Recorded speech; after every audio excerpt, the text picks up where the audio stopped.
The Minimum Legal Drinking Age Act of 1984 has been beneficial to the United States in a number of ways. In this speech, I will cover how 18-year-olds would be less mature with alcohol than 21-year-olds, how alcohol has had an especially negative effect on the developing body of a teenager, the many other rights in the United States that are available at 21, and how the use of alcohol at a young age can lead to the use of other drugs at a young age. People become more responsible as they get older. That is why there are many things that only become available to people when they reach the age of 21. Some things like being legally able to purchase a handgun, being able to legally adopt a child, being able to legally gamble in a casino are not available to people who are younger than 21 years of age.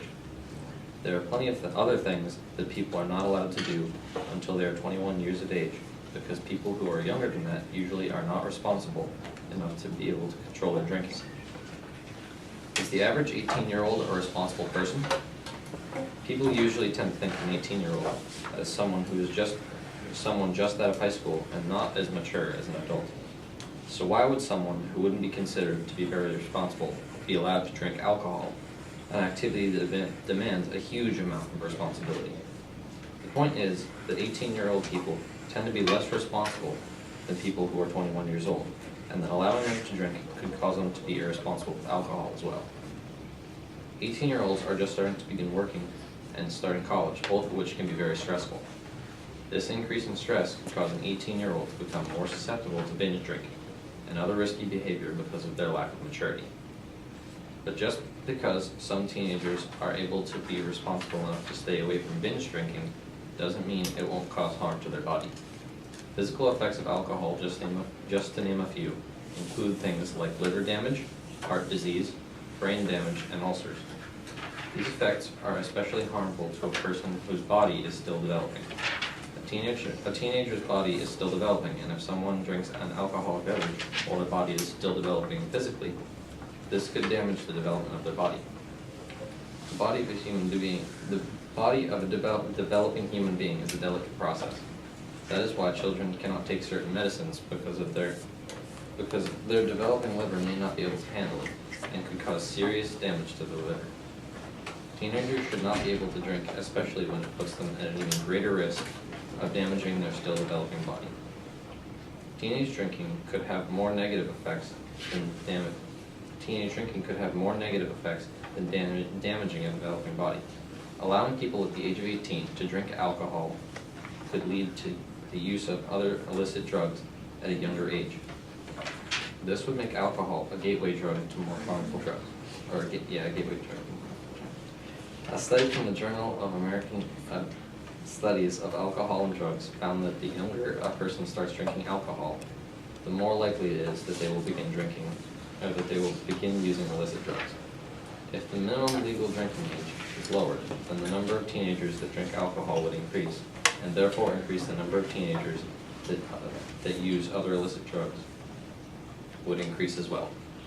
If the Minimum Legal Drinking Age Act of 1984 is overturned, the United States will most certainly see a rise in the number of teenagers using harmful drugs, as well as a large number of young people with physical health problems due to alcohol damaging their still developing body.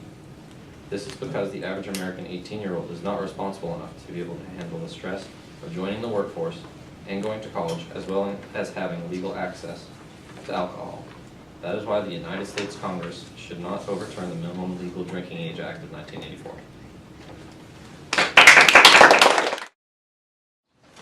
As the first negative rebuttal, I would like to reinforce what my colleagues Maggie and Ben have argued in their instructive. It is the negative side's belief that overturning the MDA Act of 1984 would be harmful to young people. In Lizzie's rebuttal, she will be talking about psychological effects of alcohol on the adolescent brain, the concept of safe environments to consume alcohol in. In my rebuttal, I will address drunk driving statistics with Europe and how they have a different cultural view towards alcohol than the United States, and how MMDA of 18 intentions of lowering drunk-related deaths is largely ineffective. The fact that Europe has less drinking and driving than the United States doesn't reflect on the drinking age. Instead, it shows the difference in culture between Europe and the United States. Generally, Europeans have more of an understanding that drinking and driving shouldn't go together. Across the continent, they have less drunk driving related deaths because of the way they view drinking and driving, and has nothing to do with the legal drinking age. The United States has not figured this out as well as Europeans, and increasing the number of eligible drunk drivers by lowering the legal drinking age in our culture only increased the number of deaths. In 2008, 2,739 teenagers have died in car crashes in the United States. 5,864 fatal accidents involved teen drivers in 2008 also, by driversstudy.com. Quote, the European School Survey Project on Alcohol and Drugs report that drinking and smoking and drugs use 100,000 through 15 and 16-year-old students throughout Europe, by alcoholism.about.com. The fact that my opponents think that the legal drinking age should be lowered because Europe is doing it and they're doing fine completely disregards the difference in culture between the US and Europeans. Americans have figured out that drinking and driving don't go together, as shown as our statistics, just because we'd be following the Europe's example in regards to their legal drinking age. It doesn't mean we would adapt their same views towards drinking and driving. We have to show that we can accept the responsibility of a lower drinking age before we can change it, and so far we haven't done that. Saying that because cars have more advanced safety systems nowadays, there would be less drunk driving related deaths is true. But it's like saying since filters on cigarette filter out most of bad chemicals, smoking is safer now than it has ever been. You wouldn't smoke cigarettes because they're less dangerous than they used to be, just like you wouldn't want to increase the amount of young drivers with access to alcohol. My point is that safety systems in cars today are more advanced and they help save a lot of people. But that doesn't mean we should be pushing them to their limit and see how far they can go.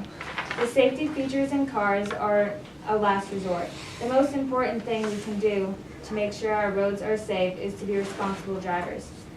Since so many of us every day decide to be irresponsible and drink and drive, we know now not everyone is responsible, but lowering the drinking age, we increase the number of people who can choose to be irresponsible, therefore making the roads more dangerous. I have clearly stated, as my colleagues have done before me, how we as a country are not ready for a legal drinking age at 18. Lowering the drinking age from 21 to 18 would only increase the number of deaths in America due to drunk driving. In no way do the statistics imply that America would benefit from a lower drinking age. We on the negative side believe that should not overturn the MDA Act of 1984, therefore maintaining the current drinking age of 21.